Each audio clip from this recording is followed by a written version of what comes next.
Saturday morning, it's time to kick off the Experts program at Power Talk Radio, and Luis Alvarez joining us here from the Alvarez Technology Group. Good morning, Luis. Good morning, Mark. How are you? Doing pretty good. We've got an Easter weekend happening. Is there any boating going on tomorrow? Or are you guys going to take the day off for the holiday? Well, it's a little volatile right now in the weather forecast because they're expecting a weather front to move in. So if we sail, it'll probably be Easter Sunday. Some of us will get out on the water after our Sunday brunch and just have a pleasant day. It looks like it's going to be a nice flat day and a little bit sunny. So hopefully we can get out there. We talk a lot about the boat and about the environment that the boat lives in. And, we have all the salt in the air around here, and it's very corrosive, particularly to metals. Mm-hmm. I was looking for one of the transmitter sites that I take care of. It's right on the water, right on the bay. And we have like 3 locks. One's on the access gate to where the tower is, and then there's a box that has the RF lines in it, and we've got locks on those. One of the problems you run into is that with the high salt content in the air, that even a lock that's designed to be water resistant or,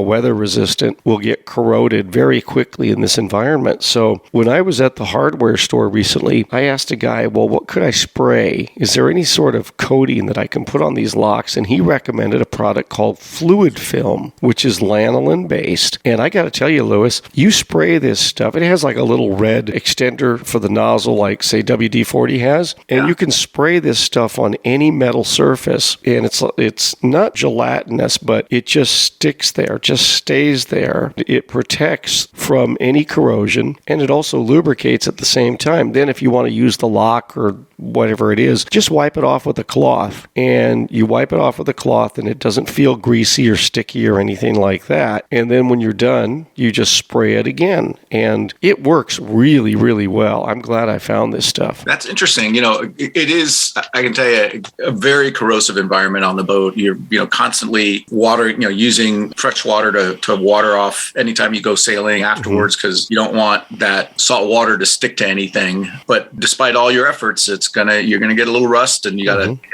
out of periodically and use substances like what you're talking about in order to protect those pieces of metal on the boat that just will be corroded without it. People in the upper Midwest where they salt the roads, you can buy this in 5-gallon buckets and apply it with a paintbrush. And every couple of years, they'll take their car to a repair shop, and the guy puts the car on the lift, and he takes that bucket with a paintbrush and he paints the entire underside of the vehicle with the fluid film as a way of keeping the rust from eating up the frame and the paint on the car, which is really interesting. That's a new way of protecting your vehicle if you live in one of those areas where they salt the roads. Mm-hmm. So I was kind of happy to find this product, so it's you might look for that the next time you're at the hardware store. Fluid film.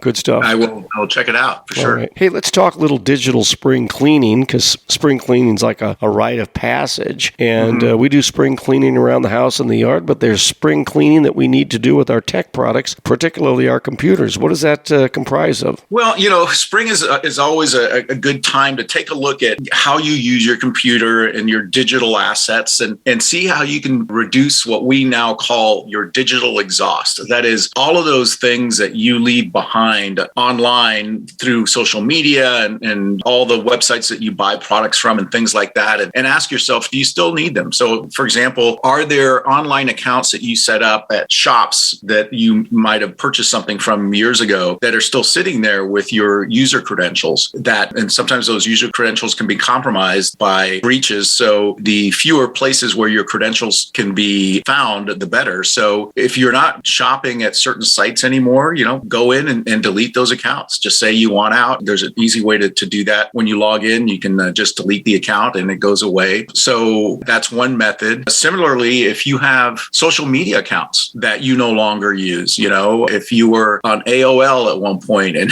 now you aren't anymore, AOL is still out there. So maybe you want to get rid of your accounts on AOL or your accounts on other, if you've moved on to Instagram and TikTok and no longer are on Facebook actively, then get rid of that. Or set your security settings to private on those accounts so that the only way people can see your information is if they are connected to you. And so therefore they have to send a connection request, friend request in the case of Facebook and Instagram. But you can decide whether you want to let them see the information and the pictures that you have there. And speaking of that, clean out your social media accounts. If you're still actively using them, we have been posting pictures on Facebook now for 10, 12 years at least, if not longer. And some of those things going back 12 years ago, that picture of that flower that you saw in the forest, maybe you don't need that anymore. Maybe it's time to clean out those sorts of things. And especially with your social media accounts, you want to make sure that you check your about. Back in the day, we were very generous with the information that we would allow our accounts to have. We put our birthdays on there, our wedding dates, all the significant events in our lives we were very open with. But that's a very dangerous thing to be doing in today's world, because all of those are bits of data that can be used to compromise your identity. So you want to minimize the amount of things that you post about yourself. And we've talked in the past about don't answer any of those survey questions that you see, like what was your first car? What was the name of your first dog? The sorts of questions that you would be asked as security questions to log into your account sometimes. And cyber criminals know that. And they keep, they post these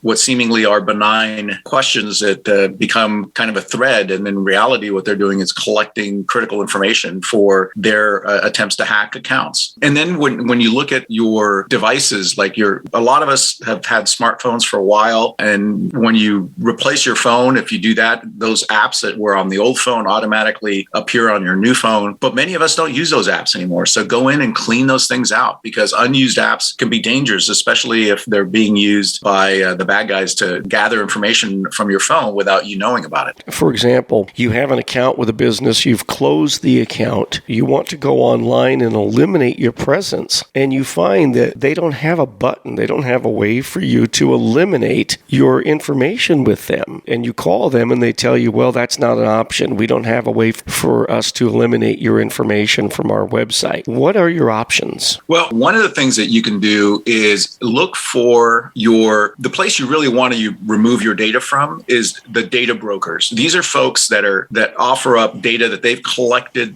throughout social media and online presence to marketing companies. And you can request, all you have to do is Google the word data, or the phrase data broker, and you'll see a whole list of them. And they are required by law to remove your data if you request it. So typically, though, they make it difficult. It's not going to be easy. You have to go to their site. You actually have to send them a letter requesting that they get removed, and they have up to 90 days to respond. But if you're interested in doing that, then Google the phrase data broker, and you'll see lots of information out there on how to get out of those databases. That's Luis Alvarez, CEO of the Alvarez Technology Group. Online, it's alvareztg.com, @AlvarezTG. That's our Twitter handle. And Luis, the toll-free number for the I-Team. Give us a call at 866-78-ITEAM. That's 866-784-8326.